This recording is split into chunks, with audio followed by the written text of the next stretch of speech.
Morning, Abotai. Erev Shabbat Shalom. This week in Parashat Tavo, this week's parasha, we read the Tochachot, which is 98 very, very scary klalot, curses that can befall Am Yisrael if we don't follow in the path of the Torah and mitzvot. The poskim bring down, Agaon Kaf Chaim and Siman Tav Kaf Chet, brings down different minagim about who should get this aliyah. Different places had different minagim. In some places, he brings down that they used to hire a designated oleh. They had to pay somebody to go up for the aliyah. That was the thing. Instead of paying for the aliyah, they used to pay somebody to take it. There's other minhagim that are brought. Some say, the Sefer Hasidim says that they used to give this aliyah to Am Haaretz. Why? They used to give that to Am Haaretz so that the klalot don't come to fruition when he reads it for the kahal.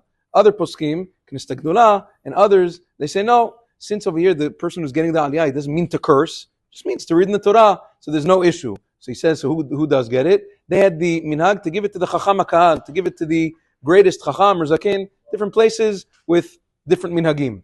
Interestingly, the Mishnah Berurah, in his Beur Halacha, in Siman Tav Kaf Chet, Saif Vav, the Beur Halacha brings down that the minhag in some places was that people were so scared of the Tochachot, they pashut didn't read Kriyat Torah that Shabbat. They just skipped it. Shacharit, Kaddish, Musaf, Shabbat Shalom. That was it. They skipped Kriyat Torah.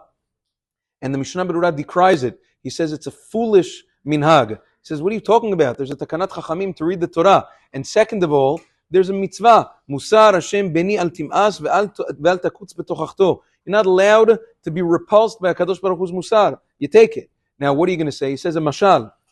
Somebody was warning somebody else. He says, listen, you got to be very careful.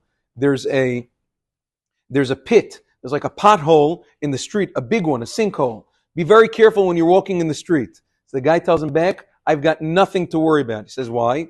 He says, I have a handkerchief, I have a blindfold. Before I go into the street, I put on my blindfold, I'm perfectly safe. Yeah, nothing's going to happen to me because what? Because I don't see it.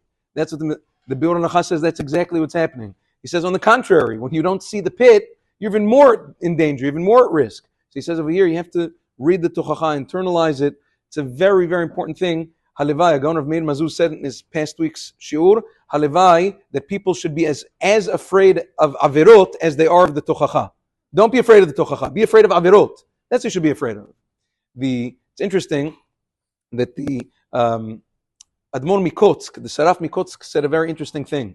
The Ramah brings down that there are two reasons why the minhag is not to have nuts on Rosh Hashanah. One of the reasons that the Ramah brings down, egoz, which is walnut in Rosh Hashanah Kodesh, is B'gematria Chet, 17, which is Chet, which is a sin. So he says, because of that, symbolic everything on Rosh Hashanah, so we don't eat walnuts. The Admon Mikotsk used to remind people, he says, you know what egoz is B'gematria Chet. We try not to eat walnuts on Rosh Hashanah because egoz is B'gematria Chet. Don't forget that Chet is also B'gematria Chet. Don't forget that, Averot is also.